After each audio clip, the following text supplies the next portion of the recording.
అపోస్తుల కార్యాలు 3వ అధ్యాయం 22వ వచనం నుండి కొన్ని వచనాలలోని సారాన్ని ప్రత్యేకంగా మీరు ఆలోచించాలని మనవి చేస్తున్నాను.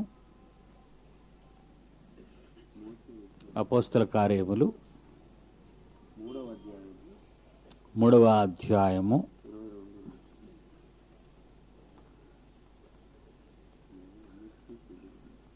22వ వచనము. మోషే ఇట్లనెను, ప్రభువైన దేవుడు నా వంటి ఒక ప్రవక్తను మీ సహోదరులలో నుండి మీ కొరకు పుట్టించును. మోషే ఇట్లనెను, ప్రభువైన దేవుడు నా వంటి ఒక ప్రవక్తను మీ సహోదరులలో నుండి మీ కొరకు పుట్టించును. ఆయన మీతో ఏమి చెప్పినను అన్ని విషయములలో మీరాయన మాట వినవలెను. ఇందురు అనుంది పుట్టినోట్లో వినవలెను. ఆ ప్రవక్త మాట వినాలి. ఆ ప్రవక్త మాట విననివాడు. ఆ ప్రవక్త మాట విననివాడు ప్రజలలో ఉండకుండా సర్వనాశనము అగునను. మరియు సమూయేలు మొదలుకొని ఎందరు ప్రవక్తలు ప్రవచించిరో వారందరూ ఈ దినమును గూర్చి ప్రకటించిరి. ఆ ప్రవక్తలకును దేవుడు అబ్రహాముతో నీ సంతానమందు భూలోక సంతానములన్నీయూ ఆశీర్వదింపబడునని రాత్రి విన్నాం. నీ సంతానమందు భూలోక వంశములన్నీ ఆశీర్వదింపబడునని చెప్పి ఆ ప్రవక్తలకును 25వ వచనంలో ఆ ప్రవక్తలకును దేవుడు అబ్రహాంతో నీ సంతానమందు భూలోక వంశములన్నీ ఆశీర్వదింపబడునని చెప్పి మీ పితరులతో చేసిన నిబంధనకును మీరు వారసులై ఉన్నారు. దీన్ని మరి మన సోదరులు ఇది కేవలం మహమ్మద్ ప్రవక్త గారి గురించే బైబిల్లో వ్రాయబడింది అని అభిప్రాయపడుతున్నారు. మోషే గారు మరి మాట ఎక్కడన్నారు అనేది ఒకసారి మనం పాత నిబంధనలోను కూడా వెళదాం. ద్వితీయోపదేశ కాండం 18వ అధ్యాయం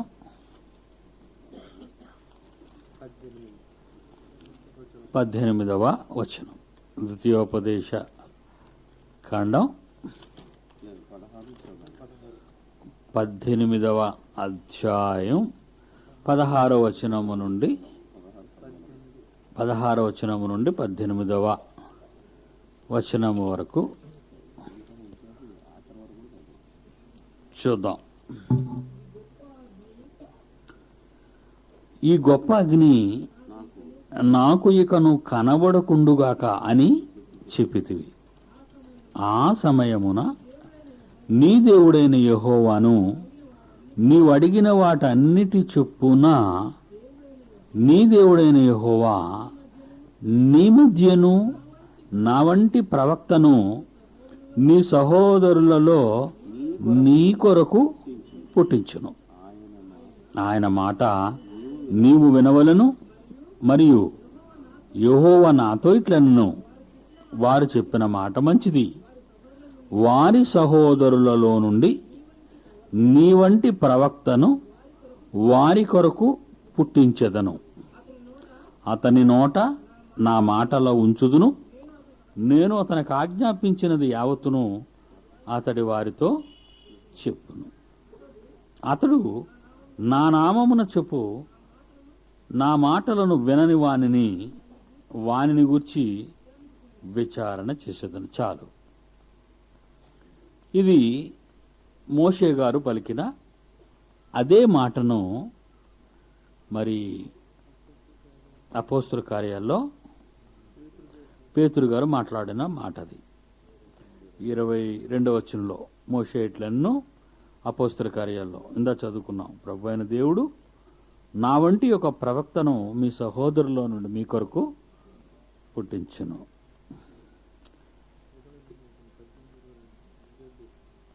ఇవి చూస్తుంటే ఎవరు ఈ ప్రవక్త అన్నది మనం ఆలోచించాలి. వాళ్ళు కూడా ఈ రెఫరెన్స్లే చూపిస్తున్నారు.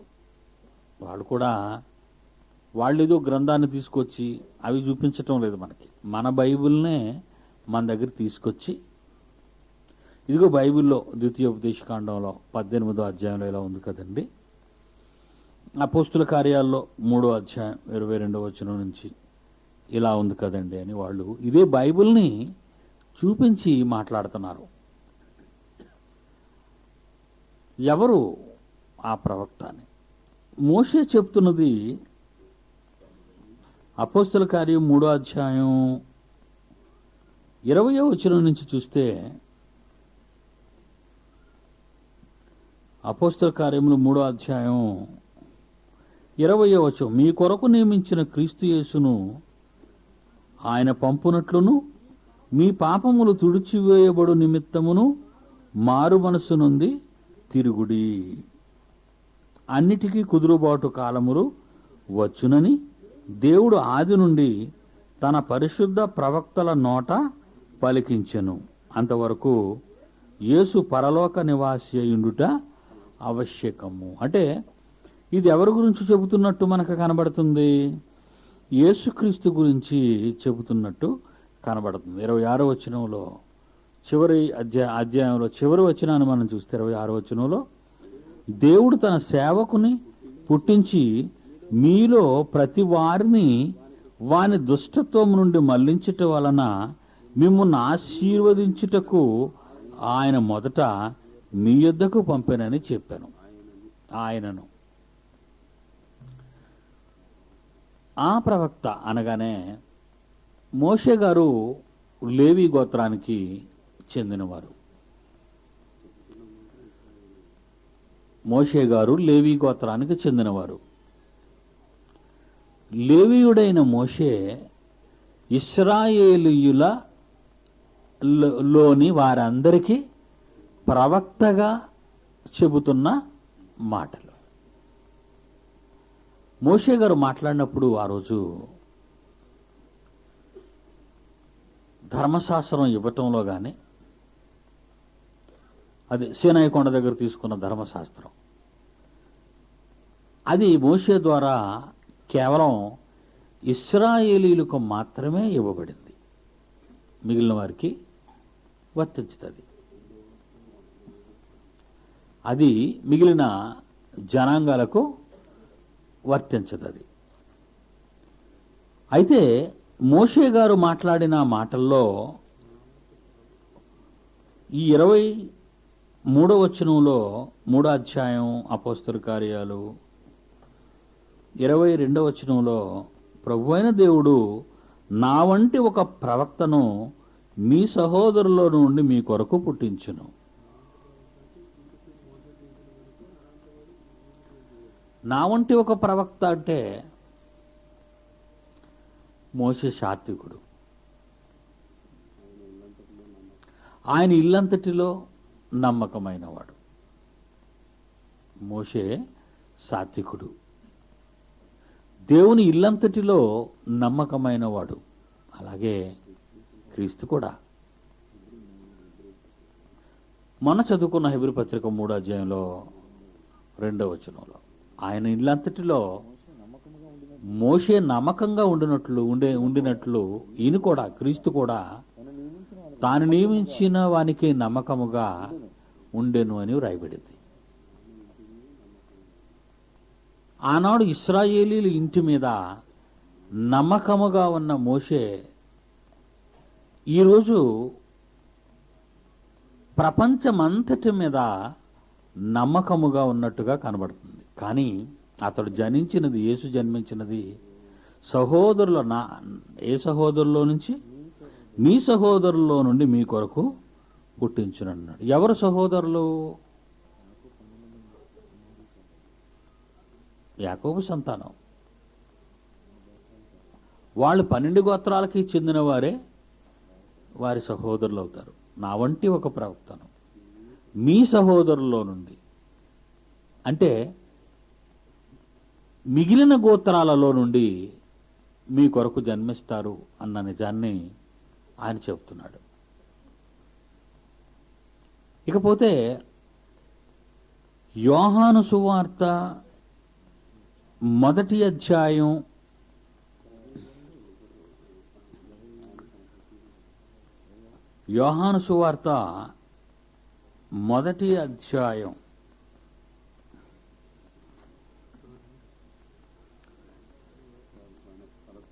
19వ వచనం నుంచి కొన్ని వచనాలు చదువుకుందాం. యోహాను సువార్త 1వ అధ్యాయం 19వ వచనం నుండి కొన్ని సంగతులను పరిశీలిద్దాం. నీవెవడవని అడుగుటకు యూదులు యెరూషలేము నుండి యాజకులను లేవీయులను యోహాను నద్దకు పంపినప్పుడు అతడిచ్చిన సాక్ష్యమిదే. నువ్వెవరు అని బాప్తిస్మిచ్చి యోహాన్ని అడిగినప్పుడు అతడు ఏమంటున్నాడంటే 20వ వచనం నుంచి, అతడు ఎరుగననక ఒప్పుకొనెను, క్రీస్తును కానని ఒప్పుకొనెను. క్రీస్తుని కాను.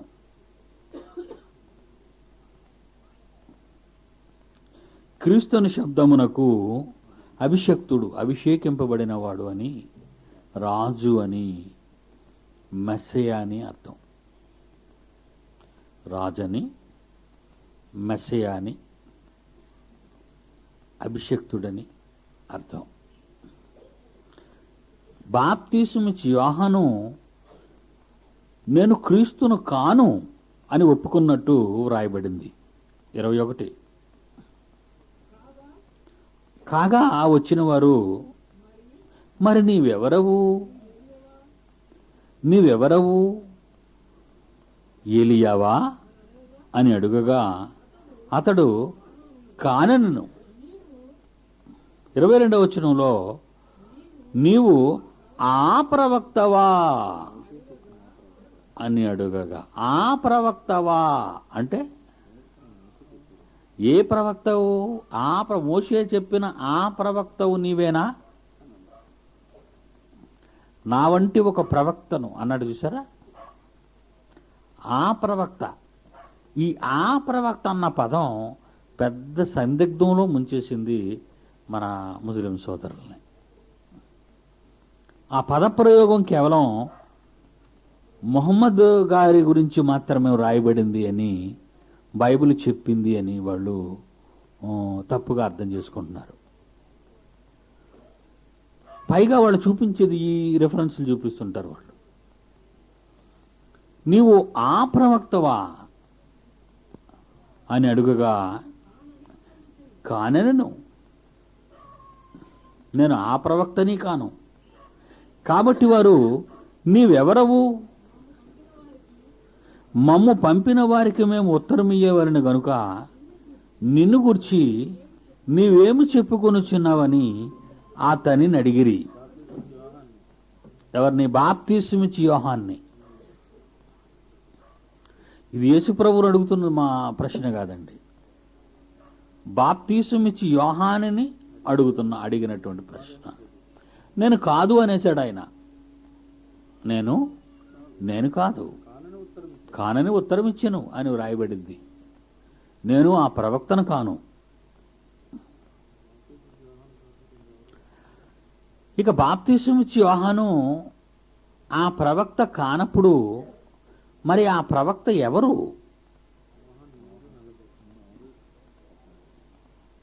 ఆరో అధ్యాయం యోహాను సువార్త, 7వ అధ్యాయం యోహాను సువార్త,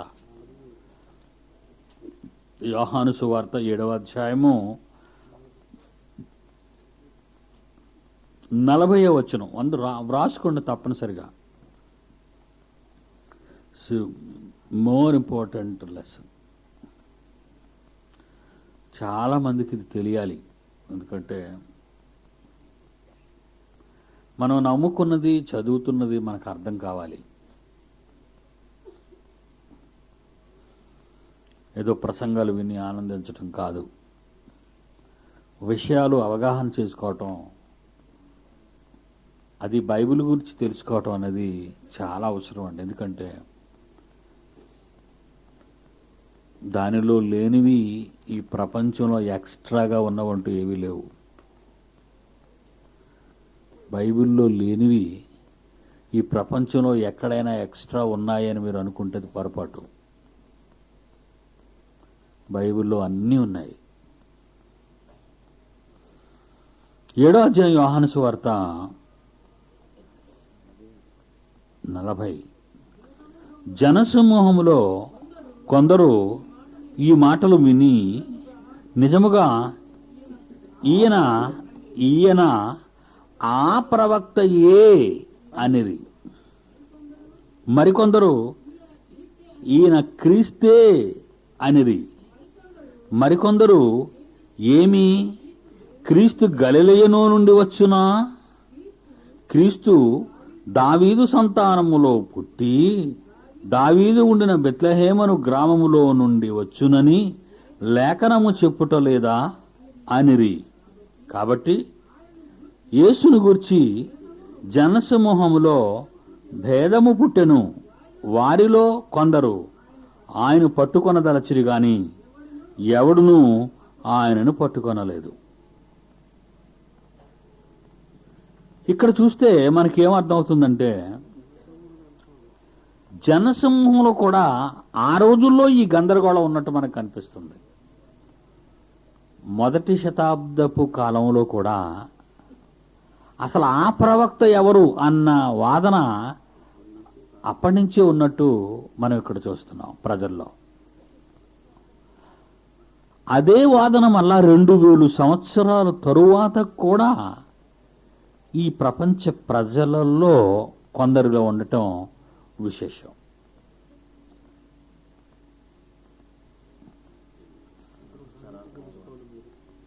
జనసమూహంలో కొందరు ఈ మాట విని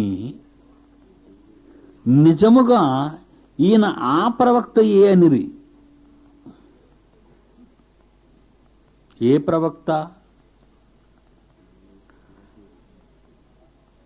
ఫలానా ప్రవక్త అనే పదప్రయోగం ఇక్కడ జరగలేదు. ఈయన ఆ ప్రవక్తయే అని వ్రాయబడింది. యోహాను సువార్త 6వ అధ్యాయము యోహాను సువార్త 6వ అధ్యాయం 13, 14 వచనాలు చూడండి. యోహాను సువార్త 6వ అధ్యాయము 13, 14.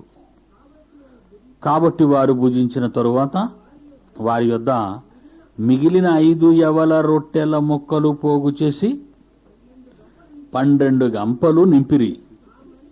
సూచక్రియ. 14వ వచనంలో ఆ మనుషులు యేసు చేసిన సూచక క్రియను చూచి నిజముగా ఈ లోకమునకు రాబోవు ప్రవక్త ఈయనే అని చెప్పుకోండి. అమ్మయ్య, ఇక్కడ క్లియర్ అయిపోయింది.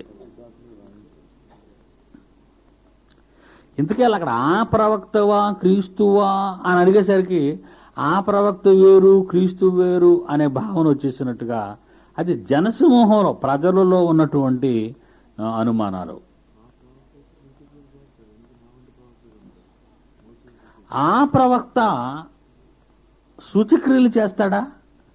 నా వంటి ఒక ప్రవక్తను మీ సహోదరులలో నుండి మీ కొరకు పుట్టించునన్న మోషే సూచక్రియలు చేశాడు. ఇశ్రాయేలీల మధ్య మోషే సూచక్రియలు చేశాడు. కర్రను పడేస్తే పామైంది,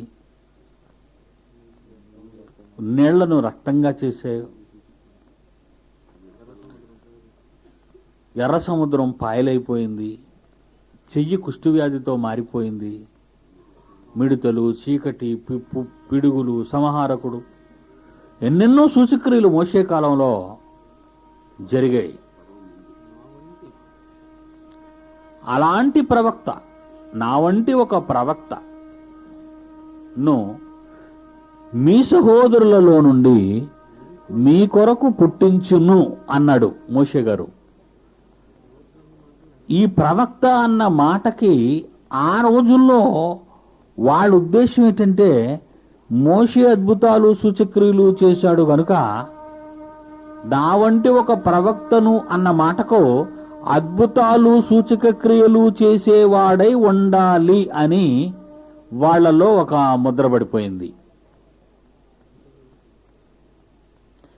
మోషే కాలం నుండి ఉన్నటువంటి ఇశ్రాయేలీలు యేసుక్రీస్తు కాలంలో వాళ్ళల్లో అనేక రకమైనటువంటి అనుమానాలు చోటు చేసుకున్న యేసుక్రీస్తు విషయంలో. అలా చోటు చేసుకున్నప్పుడు యేసు ప్రభు వారు చేసినటువంటి సూచక్రియను బట్టి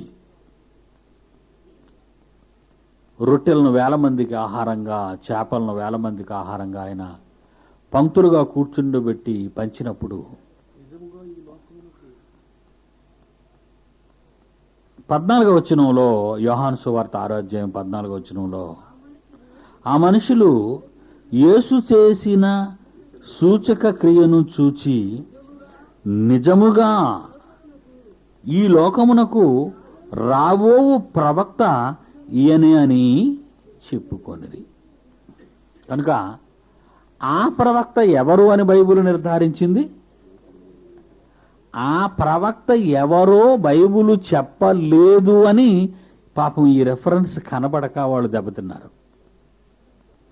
ఈ ఒక్క రెఫరెన్స్ చాలు వాళ్ళు ఒప్పుకోవడానికి, కానీ వాళ్ళు ఈ రెఫరెన్స్ చూడలేదు.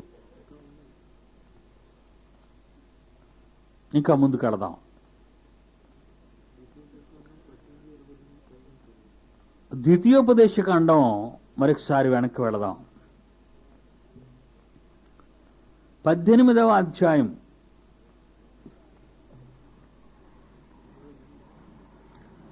22వ వచనాన్ని మరలా చూద్దాం. ప్రవక్త యెహోవా నామమున చెప్పినప్పుడు ఆ మాట జరుగకపోయిన ఎడల పక్షమునను, ఎన్నడును నెరవేరకపోయిన పక్షమునను అది యెహోవా చెప్పిన మాట కాదు. ఆ ప్రవక్త అహంకారము చేతనే దాని చెప్పెను గనుక దానికి భయపడవద్దు.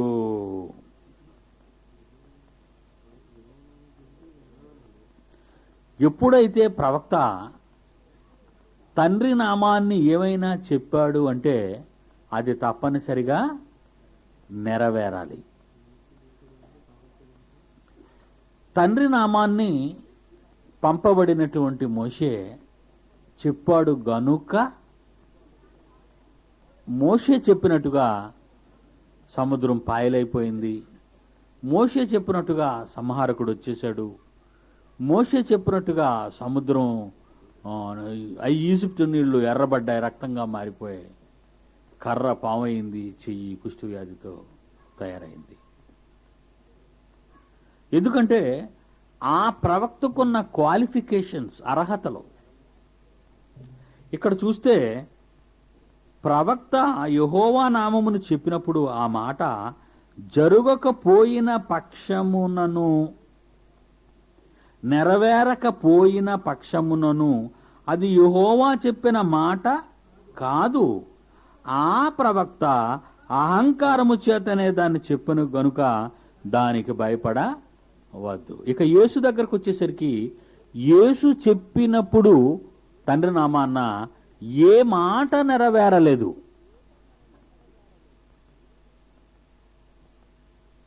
మనం ఆలోచిస్తే యేసు చెప్పిన మాటలన్నీ నెరవేరాయి, నెరవేరుచున్నవి.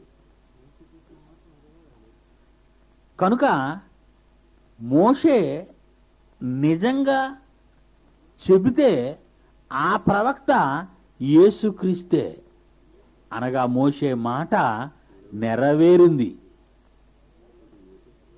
కనుక మోషే ప్రవక్తనని ఒప్పుకున్నటువంటి మన సోదరులైనటువంటి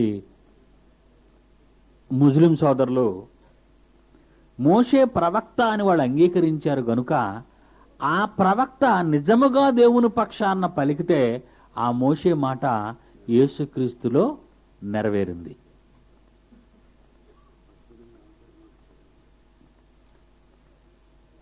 కనుక దేవుని పిల్లలారా, ఆ ప్రవక్త ఎవరో కాదని, ఆ ప్రవక్త యేసుక్రీస్తేనని, అది యేసుక్రీస్తును గూర్చే పలుకబడిందని మనకు అర్థమవుతుంది. అపోస్తుల కార్యాల్లో 7వ అధ్యాయము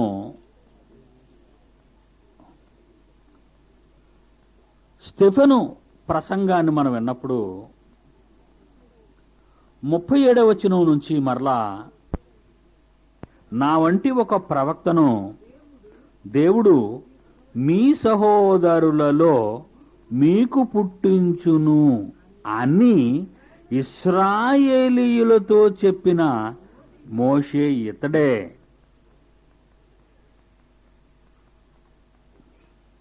కనుక మోషే చెప్పింది ఇశ్రాయేలీయులు కొరకని,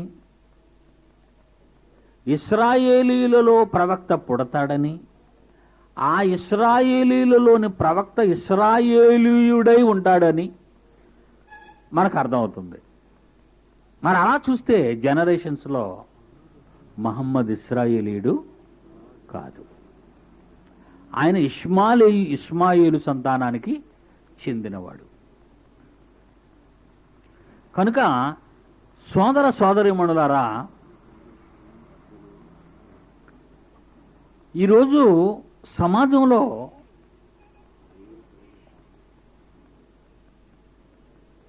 ప్రజలు బైబిల్ని అపార్థం చేసుకొని ఏదో రకంగా క్రీస్తును గూర్చి ఒక గలిబిలిని సృష్టించాలని అపార్థం చేసుకునే వాదనలను వినిపిస్తూ ఉంటారు. ఒక ప్రక్క క్రైస్తవులు ఎలా తయారయ్యారు అంటే, అదే బైబిల్ చదువుకుంటూ ఆ బైబిల్ అర్థం కానిదిగా ఉన్నట్టు వాళ్ళ చేతలు మనకు కనిపిస్తున్నాయి. బైబిలును నమ్మిన వారు నమ్మిన బైబిలు చెప్పిన మాటలు వినని దశలో క్రైస్తవులు ఉన్నారు. బైబిలు నమ్మక వాళ్ళకంటూ ఒక పవిత్ర గ్రంథాన్ని వేరొకటి కలిగి ఉండి బైబిలునే ఆధారం చేసుకొని వాళ్ళ ఉనికిని కాపాడుకోవటానికి బైబిల్ను ఉపయోగించుకుంటున్న వారు కనిపిస్తున్నారు. నాది రైటా నీది రైటా అని వివాదంలో అసలు యేసే ఒక వివాదాస్పదమైన వ్యక్తిగా చిత్రీకరించి యేసుని ఆయన చెప్పిన మాటల్ని అపార్థం చేసుకునేటట్టుగా చేసేసి యేసే ఒక అపార్థమైన వ్యక్తిగా వాళ్ళు చేసేసి గలిబిలి చేసి, మీరు గత 4 దినాలు విన్న ఆ మహాజ్ఞానం అనేది కనీసం వీళ్ళ ఛాయలకు కూడా రాకుండా అపవాది అడ్డంకులు వేస్తున్నాడు. ఇది ఇప్పుడు ప్రస్తుతం ప్రపంచాన్ని అలముకున్న ఒక భయంకరమైన దుస్థితి. ఫోన్లేండి బాబు, వాళ్ళు ఏమంటుండో అనుకోరు కానీ నేను యేసుప్రభుని మాత్రం నమ్మేశాను అంటాడు. అయితే పరలోకానికి వెళ్ళిపోతావా? ఏదో రకంగా నేను నమ్మేశాను అనే తృప్తితో ఉండిపోతున్నాడే తప్ప, నమ్మినవాడు ఏం చేయాలన్నా, ఏం చేస్తే బాగుంటుంది, ఏం చేయాలని దేవుడు కోరుకుంటున్నాడు అను ఒక అడుగు ముందుకు వేయలేకపోతున్నాడు క్రైస్తవుడు. అమ్మయ్య, నేనేదో దేవుడి దేవల్ల ప్రభువుని నమ్మేశానండి బాబు, వాళ్ళ బోధలు నమ్మలేకపోతున్నాను, పక్కకు వచ్చేసాను నేను అంటాడు. ఇక వాళ్ళ ధోరణిలో ఇందాక మనం చదువుకున్న యోహాను సువార్త 7వ అధ్యాయము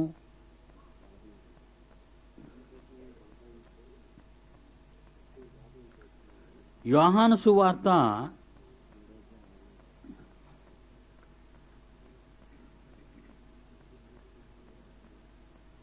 7వ అధ్యాయము 41వ వచనం చూడండి.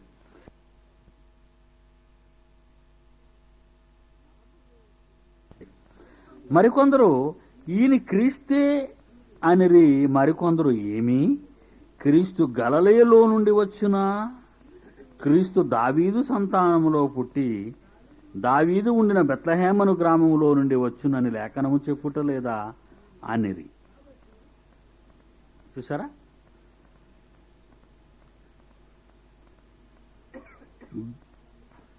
లేఖనము చెప్పుట లేదా అని అనుకోవడం వల్ల 43వ వచనంలో ఆయనను గూర్చి 43లో ఆయనను గూర్చి జనసమూహములో భేదము పుట్టింది, వారిలో కొందరు ఆయన పట్టుకొనదలచిరి,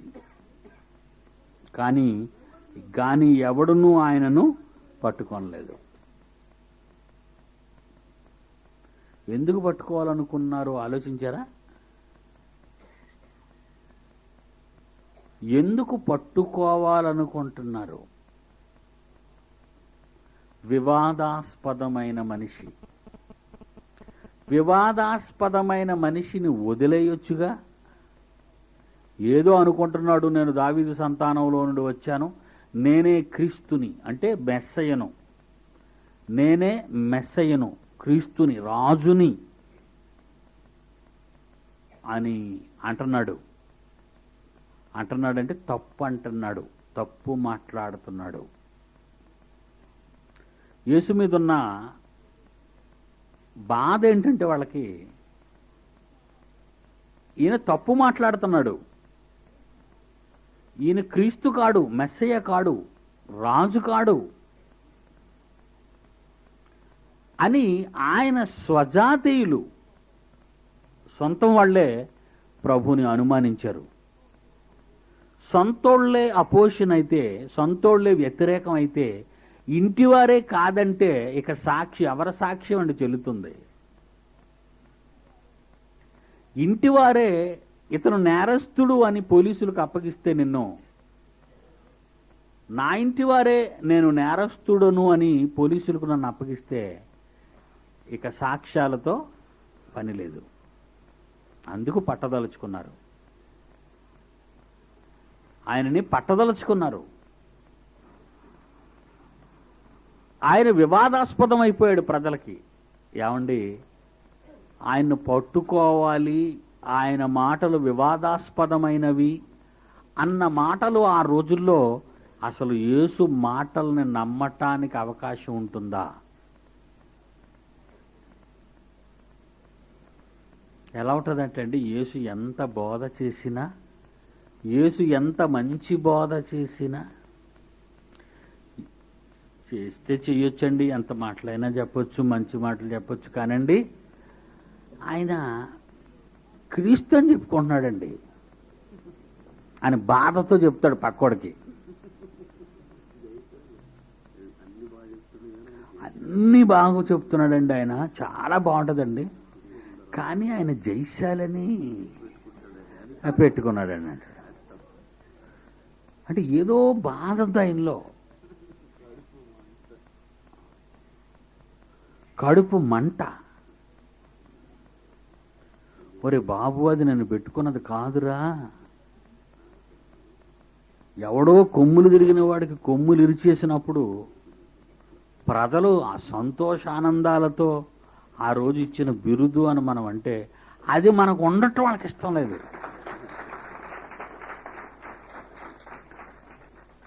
మనం అలా అనిపించుకోవటం వాళ్ళకి ఇష్టం లేదు, మనం అలా అంటే వాళ్ళు భరించలేకపోతున్నారు. ఇంతకీ అలా భరించలేని వాళ్ళు ఎవరు? హైందవ సోదరులు గారు, ముస్లిం సోదరులు గారు, నాస్తికులు కాదు, హేతువాదులు కాదు, స్వజాతీయులు, స్వకీయులు. పోను వీడేవైనా ఢీకోగలడా అంటే కనబడ్డావు. వీడేమైనా ఢీ కొంటాడంటే ఢీ కొనలేడు. ఏమండి, దేవుడు చూసుకుంటాడు అంటాడు. యుద్ధాలు మాత్రం దేవుడు చూసుకుంటాడు, సింహాసనం మాత్రం నీకు ఇచ్చేయాలి.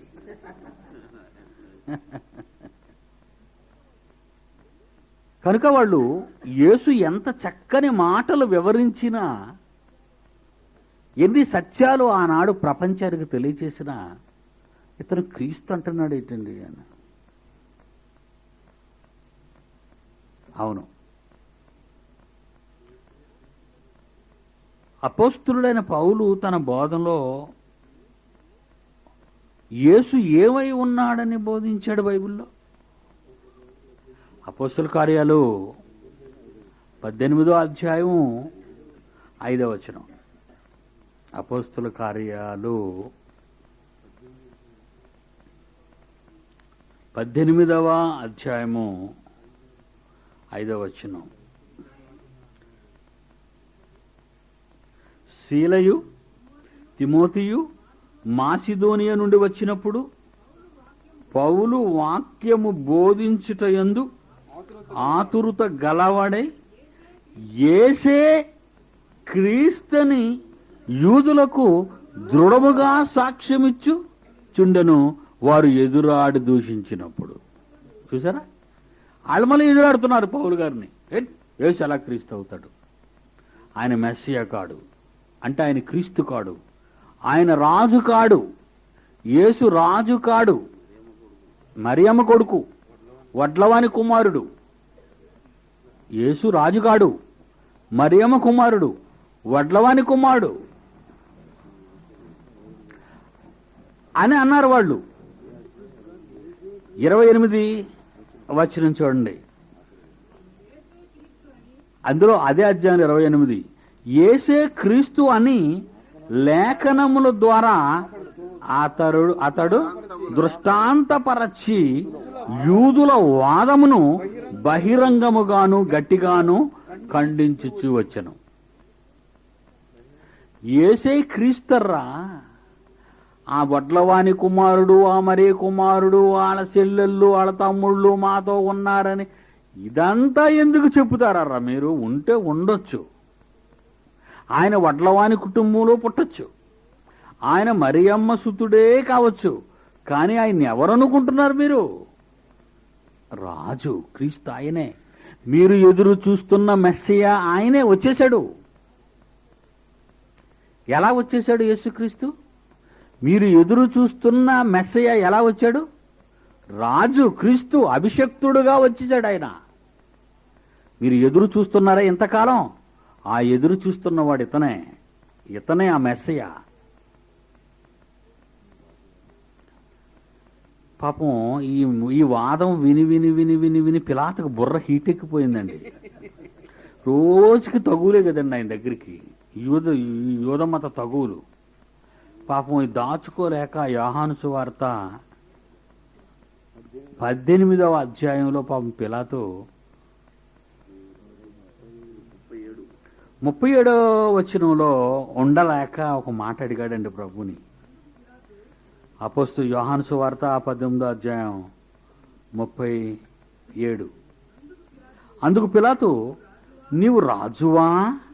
ఆయనను అడుగగా యేసు, నీవు అన్నట్టు నేను రాజునే, మెస్సియా నేనేనయ్యా, నేను క్రీస్తుని, ఇశ్రాయేలీయులు ఎదురు చూస్తున్న క్రీస్తుని, రాజుని నేను రాజునయ్యా, యూదుల రాజు నేనే. యూదులకు రాజుగా పుట్టినవాడు ఎక్కడ ఉన్నాడని హేరోదుని అడిగారు వాళ్ళు వచ్చి జ్ఞానులు. యేసు రాజే అంటే క్రీస్తే, మెస్సియే, యేసే మెస్సియా, యేసే క్రీస్తు, యేసే రాజు అని వాళ్ళకి చెప్తే వాళ్ళన్నారు, నువ్వు వడ్లవాని కుమారుడు బాబు, మమ్మల్ని ఎందుకు చంపేస్తావు, నువ్వు రాజు కాదు అని వాళ్ళు అంటున్నారు యూదులు, స్వకీయులు. సర్లేండి, వాళ్ళు ఏదో అన్నారు, మీరేమంటారు చెప్పండి? ఈ క్రైస్తవులు ఏమంటున్నారు చెప్పండి? వాళ్ళేమంటున్నారు, యేసు ప్రభు వచ్చి రాజుగా 2000 సంవత్సరాలైనా వీళ్ళేం పాడుతున్నారంటే, పాడండి. యేసు రాజుగా వచ్చుచున్నాడు అంటే అంతకుముందు వచ్చినాడు ఎవడు? భూలోకం అంతా తెలుసుకుంటారట. అప్పుడు ఎవడో కట్టాడో భ్రష్టుడు ఈ పాట.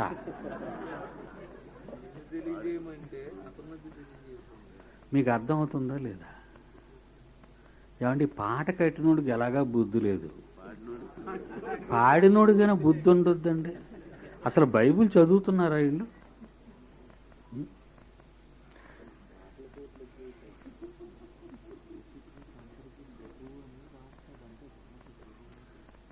బంగారు వాక్యాన్ని మాత్రం ఏం రాస్తాడంటే అప్పుడప్పుడు మతిచెడి, యేసుక్రీస్తు అందరికీ ప్రభు అంటే ఏంటి? ప్రభు అంటే ఏంటి? లార్డ్ అంటే ఏంటి అనుకున్నారు? రాజా. బంగారు వాక్యాన్నేమో యేసు అందరికీ ప్రభు అని రాస్తాడు. పాట పాడేటప్పుడేమో యేసు ప్రభువుగా, అంటే రాజే ప్రభు, యేసు ప్రభువుగా రాజుగా వచ్చుచున్నాడు. మరి ఇదేందుకు ఇక్కడ రాశావు? నీకేమైనా పిచ్చి పట్టిందా? కాసేపు రాజుగా వస్తాడంటావు, అంతకుముందు రాజు అయిపోయాడంటావు. బంగారు వాక్యం ఇంటి ముందు బోర్డులో రాజు అయిపోయాడు అంటే సిలువు మీద పిలాతు గారు రాసినట్టుగా రాసేసావా? యూదులకు రాజు అని.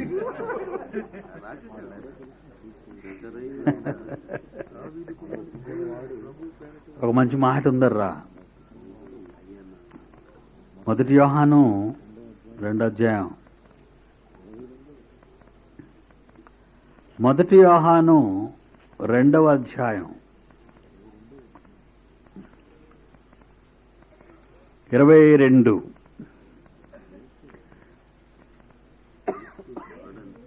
మొదటి యోహాను 2వ అధ్యాయం. యేసు కామా ఉంది చూడండి. యేసు, అది మీ చదవడంలోనూ కూడా పొరపాటే, అంతే కదా. యేసు కామ ఎట్టాడు. ఎందుకు ఎట్టాడు కామ? అక్కడ కలిపేస్తావని భయం, ఆయన కల్పించావు. యేసుక్రీస్తు కాడనంటే ఏటి కాడని? యేసుక్రీస్తు కాడని అంటే అసలు అర్థం లేదు ఆ మాటకి. యేసుక్రీస్తు కాడని, యేసు క్రీస్తు కాడని, యేసు రాజు కాడని, మెస్సయ కాడని చెప్పువాడు తప్ప ఎవడబద్ధికుడు. అంటే ఇప్పుడు పాట పాండవులందరూ ఎవరో అబద్ధికులు. ఏమని? యేసు రాజుగా వచ్చుచున్నాడు అంటే ఇంకా రాజు కాడు అని అంటున్నారు వీళ్ళు. చూసారా? మరి ఎందుకు పాడుతున్నారు? ఎందుకు ఇలా అబద్ధికులుగా ముద్ర వేయించుకుంటున్నారు? ఎందుకు వీళ్ళకి అసలు బైబిల్ అర్థం కాకుండా పోయింది? యేసు లోకానికే వివాదం అయిపోయాడు. యేసును చమత్కారంగా వివాదాస్పదమైన స్థితికి తీసుకువెళ్ళాడు అబద్ధికుడు. దేవుని పిల్లలారా, యేసు లోకానికి క్రీస్తుగా, రక్షకుడుగా, అభిషక్తుడుగా, రక్షకుడైన యేసే రాజైన క్రీస్తుగా లోకానికి వచ్చేశాడు. వచ్చి 2001 అయిపోయింది, 2కి వచ్చేసాం. ఆయన రాజు అయి 2002కి వచ్చాం.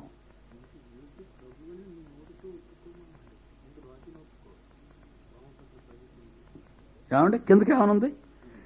యేసు క్రీస్తు కాడని చెప్పువాడు తప్ప ఎవడు అబద్ధికుడు? తండ్రిని కుమారుని ఒప్పుకొనని వీడే క్రీస్తు విరోధి. నా కుమారుడు పాట పాడతాడు, వీడే వీడే అని. ఎవడా వీడే వీడే అంటే పాట పాడిన వాళ్ళందరూ వాడే వారే. ఈ పాట ఏమని పాడతారు? యేసు రాజుగా వచ్చుచున్నాడు, భూలోకమంతయు తెలుసుకుంటుంది, అంతవరకు రాజుగా రాడు. మరి ఎవరంటున్నారు? వడ్లవాని కుమారుడు. వీళ్ళదేసి అదే జాతి 2000 సంవత్సరాల క్రితం ఆ యూదులు ఎలా భ్రష్టులైపోయారో ఈ 2000 సంవత్సరాలు గతించిన యేసును నమ్మిన వారు కూడా భ్రష్టులుగా మారిపోయారు. ఈ నిజం చెప్తుంటే ఏమంటున్నారో తెలుసండి వీళ్ళంతా? ఎంత అసహ్యంగా అంటున్నారు తెలుసండి మమ్మల్ని. బాబు ఆయన దగ్గరికి వెళ్తే మీ విశ్వాసమే దెబ్బతింటుంది అంటున్నారు. ఏమంటే నేను ఏమైనా కాని మాటలు మీకు చెప్తున్నానండి, కానివి.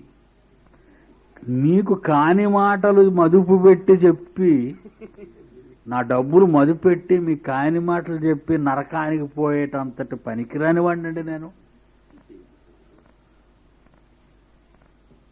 కాని మాటలు చెప్తే నరకానికి పోయేది నేనండి.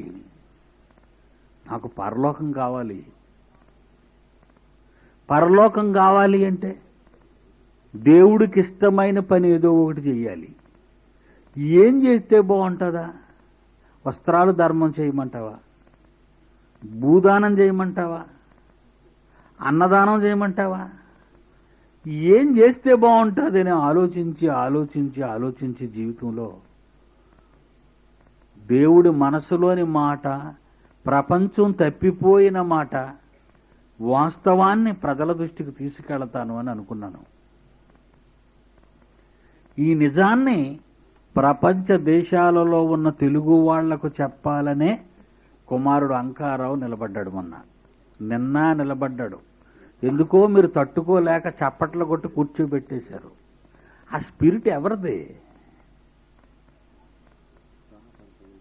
ఉత్సాహపరచవలసిన మీరు ఎందుకు చప్పట్లతో నిరుత్సాహపెట్టి కూర్చోబెడుతున్నారు? ఏ శక్తి మిమ్మల్ని ఆవహిస్తుంది? సామియానాల్లో ఎందుకో తెలియని దశ, మబ్బు, మత్తు మునిగిపోతున్నారు. ఎందుకంటే యేసు రాజు అయిపోతే వాడేమైపోతాడు? ఫకీరైపోతాడు. అర్థమైందా? దేవుని పిల్లలారా, బైబిల్ ఎంత చక్కగా ఉంది. ఎవడసలు క్రీస్తు విరోధి? తండ్రిని కుమారుని ఒప్పుకొనని వాడు వీడే. ఎంత సత్యం అండి బైబిల్, ఎంత ఖచ్చితం అండి బైబిల్. అందుకంటాను, లేదు నేను చెప్పిన బైబిల్ రైట్ అనేవాడు కాశ్మీర్ నుండి కన్యాకుమారి వరకు ఇండియాలో ఉన్న ఏ బోధకుడినైనా ఛాలెంజ్ చేస్తున్నాను ఈరోజు. రమనండి, వాడి వాదనట వినిపించమనండి. వాడు నమ్మిన బైబిల్ ఎందుకంత తప్పుగా బోధిస్తున్నాడు?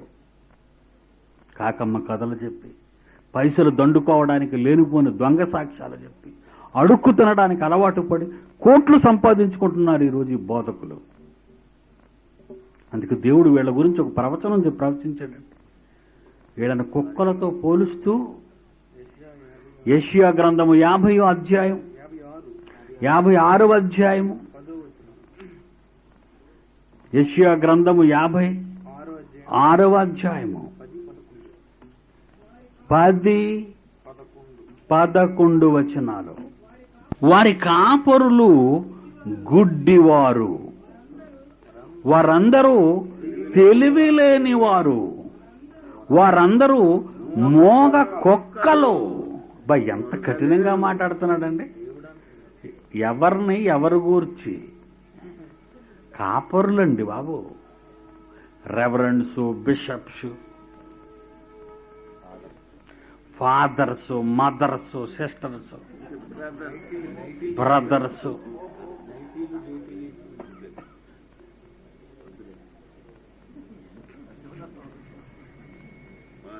వారి కాపరులు గుడ్డివారు, వారందరూ తెలివిలేని వారు, వారందరూ మోగ కుక్కలు, మొరగలేరు, కలవరించుచూ పండుకోను వారు, నిద్రాసక్తులు, కుక్కలు తిండికి ఆతురపడును, ఎంత తినను వారికి తృప్తి లేదు. ఈ కాపరులు అట్టి వారే, వారు దేనిని వివేచింపజాలరు. వారందరూ తమకిష్టమైన మార్గమును పోవుదురు. ఒకడు తప్పకుండా, అందరూ స్వప్రయోజనమే విచారించుకొందురు. బా, యెషయా చేత ఏమి చెప్పించాడండి. జోహార్. ఒకళ్ళు నేను తిడుతున్నానని చెప్తారు అనుకుంటున్నారా మీరు? సాక్షాత్తు దేవుడు అంటున్న మాటలు ఇవి. ఏమండి? యెహోవా ఇలాగు సెలవిచ్చుచున్నాడు అన్నాడు 56లో. అది మొదటి వచనంలో. ఇది యెహోవా చెప్పిన మాట. ఎలాగా? ఎందుకయ్యా నోరు పారేసుకుంటున్నాడు యేసును గూర్చిన వివాదం ఇలా చేస్తున్నారు అని? మీరు ఏ సేవకుడు నన్ను చూడండి, ఆయన హమ్మింగ్ వచ్చేస్తుంది చూడండి. ఎవరినైనా అంటే, ఏ కాపరితోనైనా ఏ సేవకుడితోనైనా అంటే వాళ్ళు ఏమంటారని మాట్లాడరు. మనకెందుకు నాయన? ఆ పీడి సుందర్రావు ఒక విప్లవకారుడు అంటే ఈ 2000 సంవత్సరాలు మత్తులో ఆ నిద్రలో పళ్ళు కొరుక్కొని కలవరించుకొని చప్పరించుకొని ఉన్నారు వీళ్ళు. తిండి అంటే సందడి. తిండి పెట్టామనుకోండి, గొప్ప సందడి. సస్తే తిండి, పుడితే తిండి, పెద్ద పిల్ల అయితే తిండి, మళ్ళీ స్పెషల్. మీటింగ్ పెడితే తిండి, పునాది రాయి వేస్తే తిండి, ముందు ఈడికే తిండి పెట్టాలా దరిద్రుడికి.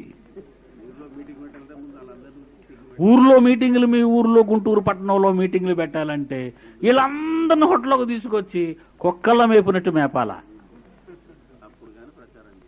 ప్రచారం చేయరు కదా. లేకపోతే ఎలాడ ప్రచారం చేస్తారు? ఎలాడ చేస్తారు? పీడి సుందరరావు గారు మీటింగ్లు మీరు ఎవరు వెళ్ళకండి, చెడిపోతారంటారు సంఘంలో. ఎందుకంటే మేము వీళ్ళ మేపలేదు. వీళ్ళ మేపాలా?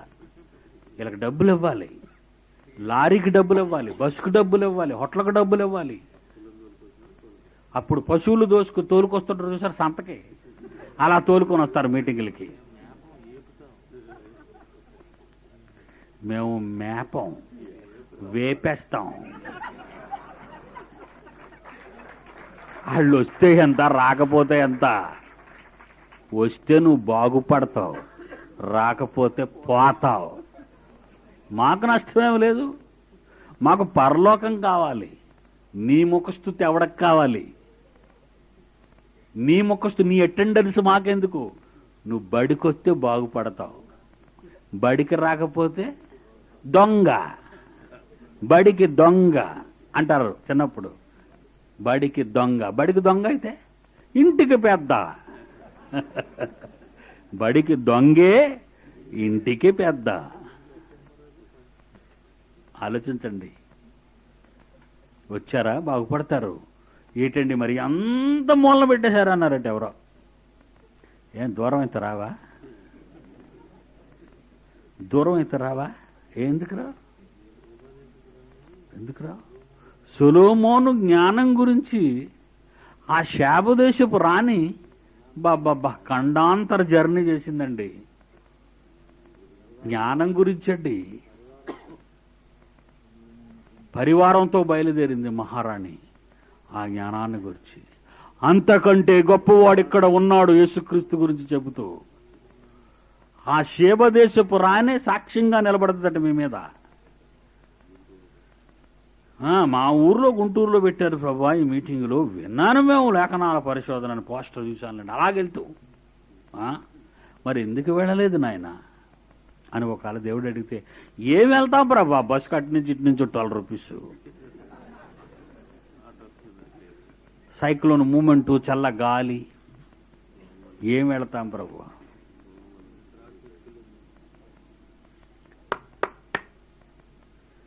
శాబదేశపు రాణిని ప్రవేశపెట్టమంటాడు దేవుడు. ఆవిడ ఎందుకు అనుకుంటాం? అప్పుడు మనం చూడలేదు, ఇప్పుడు చూద్దామనా? విమర్శ సమయమున దక్షిణ దేశపు రాణి ఈ తరము వారికి, ఈ తరము వారితో నిలబడి వారి మీద నేరస్థాపన చేయను. ఏమని? ఎంత దూరం నుండి వచ్చావు మిత్రమా అని అడుగుతుంది నిన్న ఆ రోజు. నేను ఆడదాన్నయ్యా, ఖండం నుంచి ఖండానికి వచ్చాను. నువ్వు మీసం ఉన్న మగాడివి, 12 రూపాయలు ఛార్జీ టికెట్ డబ్బులు లేవు, నువ్వు రావు. అయిపోయిందా? తీర్పు అయిపోయింది. దేవుడు మాట్లాడ్డావు, అటు చెప్పమంటాడు సమాధానం. ఎంత దూరం పెట్టినా రావాలి. 12వ అధ్యాయం మత్తయి సువార్త 42.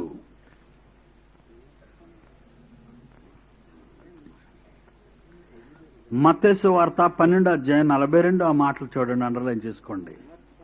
విమర్శ సమయమున దక్షిణ దేశపు రాణి ఈ తరము వారితో నిలువబడి వారి మీద నేరస్థాపన చేయును. ఆమె సొలొమోను జ్ఞానము వినుటకు భూమి అంతముల నుండి వచ్చెను. ఇదిగో సొలొమోను కంటే గొప్పవాడు ఇక్కడ ఉన్నాడు.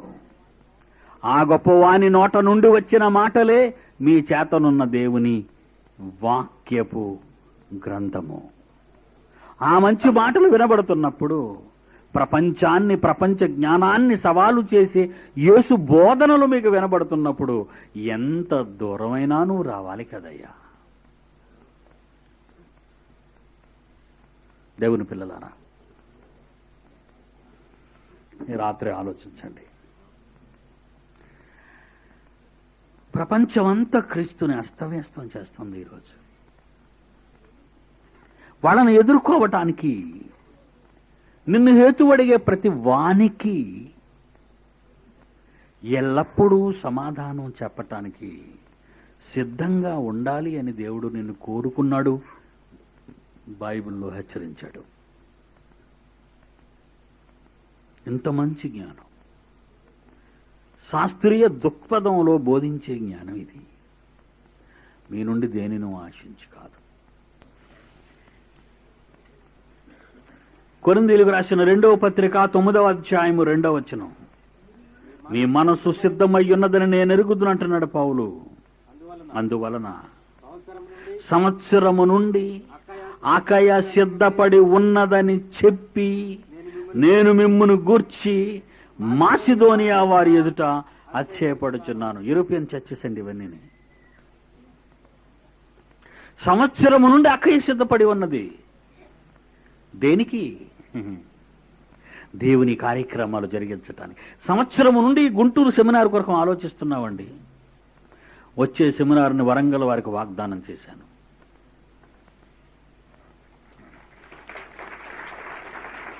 వరంగల్ పట్టణంలోని ముక్కుపచ్చలారన అమాయకులైన బిడ్డలు వచ్చారు ఇక్కడికి. 2003 జనవరి వాళ్ళకి ఇచ్చాను ఆ పట్టణానికి. సంవత్సరం ముందుగానే వాగ్దానం చేశాను వాళ్ళకి. సంవత్సరం ఇది అయిపోయిన తర్వాతగా వరంగల్ గురించి ఆలోచించడం మొదలు పెడతాం. సంవత్సరం ముందుగానే ఆలోచిస్తే ఏంటయ్యా ఈ అల్పపీడనం, అంతే. దాటిపోయింది, లేచిపోయింది, లేపేశాడు దాన్ని. నెల్లూరు ప్రకాశాన్ని అతాకుతలం చేసింది. కోట్ల రూపాయల నష్టం వచ్చేటట్టుగా చేసింది ఆ తుఫాను. కానీ ప్రశాంతమైన వాతావరణంలో జరిగిపోతుంది సెమినారు. మా వెనక దేవుడు ఉన్నాడు అనడానికి ఇది ప్రత్యక్ష సాక్ష్యం. దేవుని పిల్లలారా, మేము దేనిని ఆశించి మీ దగ్గరకు రాలేదు. అవసరమైతే మీ పాదాలు పట్టుకునైనా, అవసరమైతే మిమ్మల్ని బ్రతిమలాడైనా దేవుని వాక్యాన్ని వినమని చెబుతాం. మా ధనాన్ని మేము ఖర్చు పెడతాం, మా సమయాన్ని మీ కొరకు అర్పిస్తాం, మా ఆలోచనలు మీకు సమర్పించుకుంటాం. ప్రార్థన చేసుకుందాం.